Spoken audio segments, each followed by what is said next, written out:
Hello, my name is Tony Dong. Gordon Hayward's free agency reportedly hinges on whether the Jazz re-sign George Hill. Hill could stay in Utah, where he had success, or bolt for a payday or championship elsewhere. Either way, the ball's in his court. The Utah Jazz will patiently wait while Gordon Hayward decides whether he wants to leave the only team he's known to join a contender or return to a franchise he guided to its first playoff appearance in the post-Jerry Sloan era. Now, it appears Utah's odds at retaining their all-star forward don't hinge on his decision alone. Hayward wants the Jazz to bring back point guard George Hill, according to the Deseret News Jody Genessy. His decision to return to Utah could be contingent on whether or not the team can retain its starting floor general. Hill, who was traded from the Pacers to the Jazz last summer, averaged a career-best 16.9 points per game with Utah last season. He only played in 49 games, dealing with a sprained thumb early on, but the Jazz went 33-16 when he was healthy on the floor.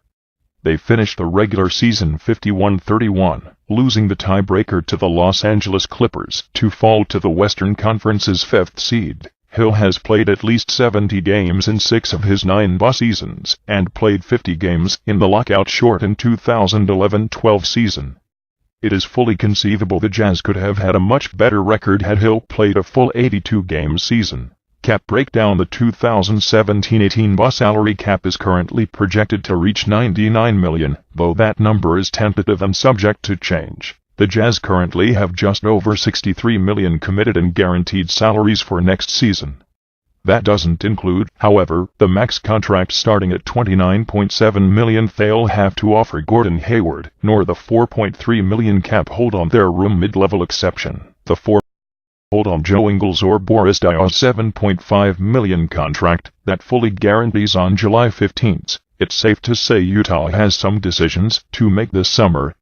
Hill has some choices of his own. The 31-year-old floor general, fresh off of a career year, could be looking to pick up his last big paycheck. Hill is coming off of a 5-year, $40 million contract that paid $8 million flat per year. After Mike Conley signed for 5 years, $153 million last summer, everyone's looking to cash in. There's a good chance Hill doesn't garner a max contract this summer, but he could very well field offers in the $20 million per year ballpark. The Jazz will need to be prepared to shell out that much money if they want to keep their starting point guard. Realistically, if Utah wanted, it could re-sign George Hill, then bring back both Ingles and Hayward to keep the crew together. Doing so, however, would drown ownership and luxury taxes for a team the Warriors swept out of the second round in the playoffs. Does re-signing Hill make sense for the Jazz? If re-signing George Hill is the lone domino to knock down in order to retain Gordon Hayward, the Jazz should bulldoze it, and fast. Hill is a solid two-way combo guard with the physical tools to defend both backcourt positions. Has proven to be effective both with and without the ball, has leadership experience under Greg Popovich and the Spurs, and developed good chemistry in his first season in Utah. The Jazz have Rudy Gobert locked up in a max contract until at least 2021, and are developing Rodney Hood and Alec Burks into starting caliber wing players.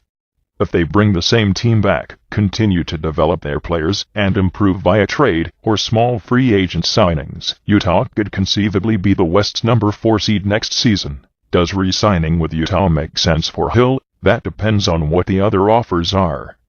If there isn't an opportunity to compete for a championship available, San Antonio, a player's next best step is to secure as much money as humanly possible. If a 4-year max offer is coming from a team that may be on the outside of title contention, but could benefit from Hill's veteran leadership to make a playoff push, he should take the money.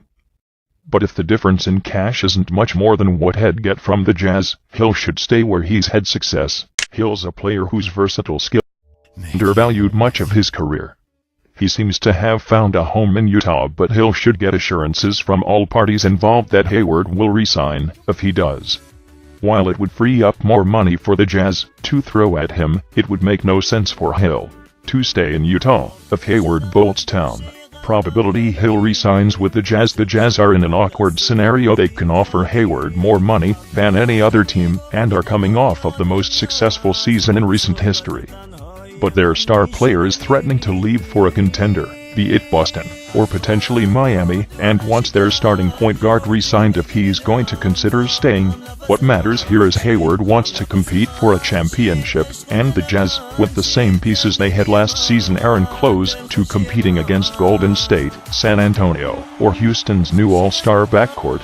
For that reason, it makes no sense for the Jazz to overpay Hill instead of developing a young Dante Exum, and it makes even less sense for the veteran guard to stick around during a possible rebuild. I give Hill and the Jazz a 20% chance at a reunion. If Hayward decides to return, Hill will be back. But if the All-Star leaves for the Celtics or Heat, the veteran floor general should leave with him. Thank you for watching. For the follow-up, subscribe to the channel yourself here.